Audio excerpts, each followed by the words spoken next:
இன்னைக்கு நம்ம பாட போகிறது கிராணி 3. இன்னைக்கு நம்மளோட எல்லாரும் ஸ்டோரி கேட்குறீங்க.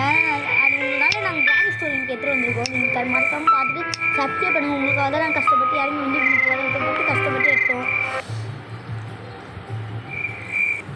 ஒரு டிடெக்டிவ் இருக்கான்.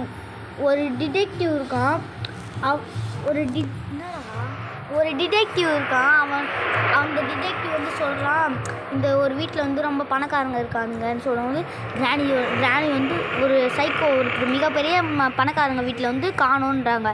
எல்லோரும் போய் பார்க்கும்போது காவாலில் அந்த மிகப்பெரிய பணக்காரங்களும் 7 குடும்பம் அவங்களாம் காவாலை தேடுறாங்க. அந்த டிடெக்டிவ் பார்த்து நானே போகிறேன்டான்னு சொல்லிட்டு அவர் வீட்டுக்கு போகிறாரு. போயிட்டு நடக்கும்போது அவர் வீட்டுக்கு வராரு. கார் எடுத்துகிட்டு வரும்போது ஒரு கேட்டு வந்துச்சு.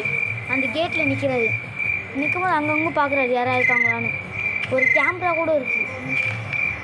அப்போது கீழே பார்க்குறாரு.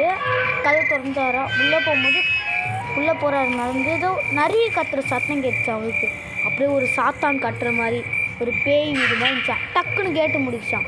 அப்போ அவர் நினச்சாராம் இந்த வீட்டில் யாரும் இருக்காங்கன்னு நினச்சாராம். அப்புறம் திரும்ப நடந்து போயிட்டுறாராம். பார்த்து நடந்து போனாராம். சுற்றி அந்த காவல்லாம் முதல்ல அப்படி நடந்து போனாராம் பயத்தில்.